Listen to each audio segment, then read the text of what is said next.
And we are live. Thank you so much for joining us. My name is John Crump, and this is John Crump News. I'm an investigative journalist that concentrates on 2A issues, and this is definitely a 2A issue. I concentrate on everything legal and laws and just overall 2A stuff. And today we have a ruling out of the 11th Circuit Court of Appeals, and it's not a good ruling. For the TLDR, it says that machine guns are not protected under the Second Amendment, which I highly disagree with. But hey, I'm not sitting on the 11th Circuit, so what can I do, right? So let's go ahead. I'm going to bring up this link right here, and this is the case of the United States versus Maxon Alicenet. And this was before Judge Pryor, who is the the Chief Judge of the 11th Circuit, Bashir, uh, and Abdudu, who Vadudu had before he made his decision. We're going to read through this a little bit and see what it says. It's only an 8-page decision, but here we go. This appeal requires us to decide whether the Second Amendment protects the possession of machine guns, see 18 USC Section 922, subsection O1. A grand jury indicted Maxon Alsetnet for knowingly possessing machine gun conversion devices. He had a switch. After the district court denied his motion to dismiss the indictment, Mr. A, I can't say for some reason, pleaded guilty. He renewed his challenge under the constitutionality of Section 922O on appeal because machine guns are not protected by the Second Amendment as weapon in common use for lawful purposes. We affirm. So right there, right off the bat, they're saying this is what we think.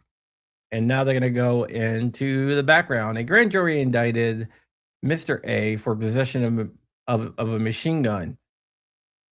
This indictment alleged is that he knowingly possessed a machine gun conversion device, which meets the statutory definition of a machine gun.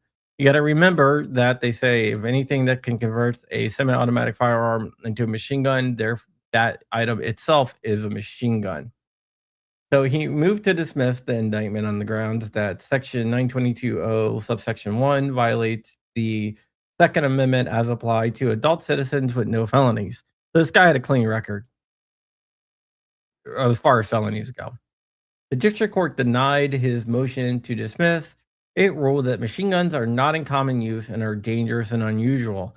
You remember back in Heller said that anything that, this is a Scalia opinion, anything that is dangerous and unusual can be banned.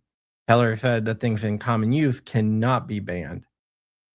Alternatively, it ruled that machine gun conversion devices possessed without a separate firearm are accessories and a countermeasure, not arms as protected by the Second Amendment. Now, they also try to claim that the Glock switch itself is an accessory, so it's not an arm. So therefore, it's not protected under the Second Amendment. We've seen the same argument made with suppressors and magazines as well. He pleaded guilty. He stipulated that the government would have been able to prove that he knowingly sold 3 machine gun conversion devices to an undercover law enforcement officer. The district court sentenced him to 24 months imprisonment and 3 years of supervised release. We review the constitutionality of the statute as defined as a criminal offense de novo. I mean, no, looking at it a new way. What's up, tax up? In Class versus the United States, the Supreme Court held that a guilty plea by itself does not bar a federal criminal defendant from challenging the constitutionality of a statute of conviction on direct appeal. All that means is, just by pleading guilty, you do not give up your right to appeal. Now, there are cases where there are plea agreements where you agree to a lesser sentence or a lesser charge, but you agree not to appeal. That didn't happen in this case. So it's just going through there. So he argues that Section 922(o) is unconstitutional as applied to adult citizens who have no felony convictions because he challenged the because his challenge does not contradict his indictment or his factual proffer. We may consider it. So he's not challenging that he didn't do it. He's challenging that the law itself was unconstitutional. The Supreme Court in District of Columbia versus Heller made it clear that the Second Amendment does not protect weapons not typically possessed by law abiding citizens for lawful purposes. It surveyed a host of ancient sources and concluded that such a limitation is fairly supported by the historical tradition of prohibiting the carrying of dangerous and unusual weapons. And they cite back to Blackstone. You see Blackstone referenced a lot. Blackstone is a book that has to do with a lot of common law. So we don't for things that we don't have a lot of references to, they might reference Blackstone, which is basically just common law. In Heller, the court also grounded the constitutionality of banning the possession of machine guns in this historical understanding. The court stated that it would be startling to conclude that federal restrictions on machine guns might be unconstitutional, and it reiterated that weapons that are most useful for military service, M16s and the like, may be banned. I've always had an issue with this because in Miller, a 1937 case, they ruled that short-barreled shotguns could be banned because because they have no military purpose. But now they're saying because of Heller, they can ban stuff that has a military that they can ban stuff if it has a military purpose. So which one is it? Can you not ban short-barreled shotguns? 1939. Thank you, Jacob. Can you not ban short barrel shotguns because they don't have a military purpose, or can you not ban machine guns because they have a military purpose? Doesn't make any sense, but whatever. The Supreme Court has made it clear in other contexts that machine guns are not weapons in common use for lawful purposes, and they reference Staples there. We can get into Staples, but not tonight. Don't have enough time. Certain categories of guns, no doubt including machine guns, that Congress have subjected to regulations are items the ownership of which would have the same quasi-suspect character we attributed to owning hand grenades. And that's from United States versus Freed, which is a 1971 case, which is pre-Bruin and also pre-Heller. Just stating that. Stating that Congress intended the National Firearms Act to tax machine guns and other weapons to affect only weapons used principally by persons engaged in lawful activities. Unlike handguns, the most popular weapon for lawful purposes of self-defense, the ability of machine guns to fire automatically is best suited for criminal purposes. And once again, they quote United States versus Bryan. We should really get into this case. I'll bring in a lawyer. We can discuss all these cases. Acknowledging that the immense danger posed by machine guns and the moral depravity of choosing the weapon. Hey man, if I could, I would freaking choose machine guns all day. Handheld machine guns like the Tommy gun entered the civilian market after World War I. It was quickly adopted by criminals. So then it quotes a book from 1986, which is a history of machine guns. And then it quotes a underlying history by Robert J. Spitzer, and we'll get into Robert J. Spitzer in a second here. Interesting. Here. Actually, let's go to um so let's see if I can find anything about this guy.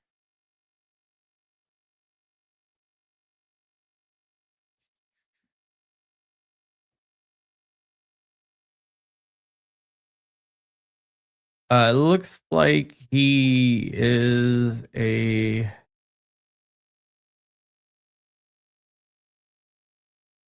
lot of he is a professor of political science at SUNY Portland.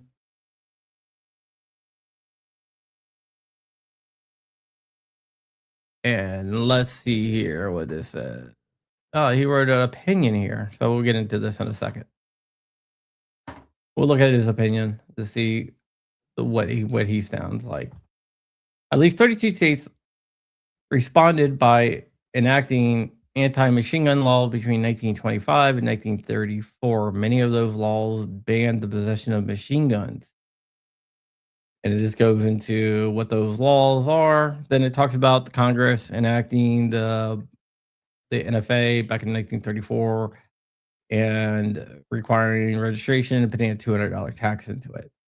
And then it talks about the 35 jurisdictions for their states that strictly regulate machine gun possessions today. There's a bunch of them. Nothing in Bruin or Rahimi altered how Heller described the scope of the Second Amendment, citing Heller for the proposition of the Second Amendment only protects the possession and use of weapons that are in common use at the time, and not those that are dangerous and unusual. And that's quoting from Rahimi, explaining that the Second Amendment right is subject to limitations such as bans on carrying of dangerous and unusual weapons. So we also join several sister circuits in holding that the Second Amendment does not protect the possession of machine guns. His status as a nonviolent citizen does not alter our conclusion. His claim of quasi-facial in that he contends that Section 922.0 cannot be constitutionally applied to a defined subset of people the law covers, including him. So that was his argument. He must therefore satisfy our standards for a facial challenge to the extent of his claim reaches beyond the particular circumstances. A facial challenge requires him to establish that no set of circumstances exist under which Section 922.0 is constitutional. So basically, what they did there is they increased the standard so they can roll against them. And they said it's constitutional. So that's basically it. So they looks like they used a lot of this guy's work to decide this. And so let's just read his opinion piece in the Hill to find out if he's anti-gun or not anti-gun or pro-gun. A three-member panel for the Fifth Circuit Court of Appeals ruled unanimously on January 30th in the case of Reese versus ATF that the federal law banning the sale of handguns to those ages 18 to 20 was unconstitutional. Actually, I read this.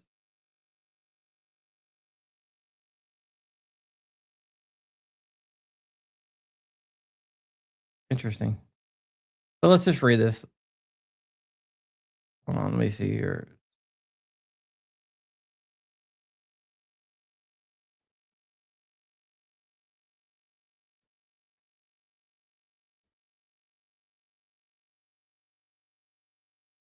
Okay.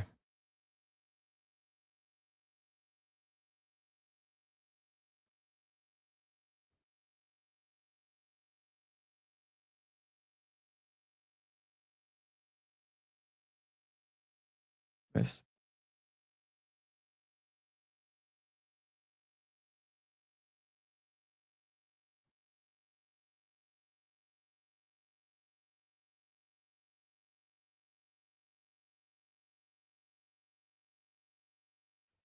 All right, so he does not like the Bruin decision, so there we go. Just to let you know. So one of the guys that they based a lot of their opinion on, a lot of his writings, he's an anti-gunner. Surprise, surprise, surprise. That does not surprise me at all. So yeah, let me just check one other thing out here.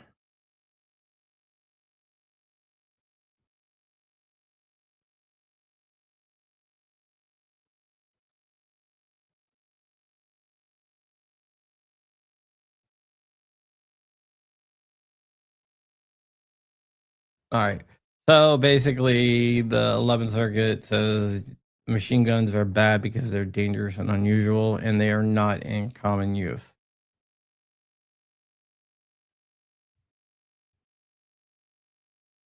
Let me just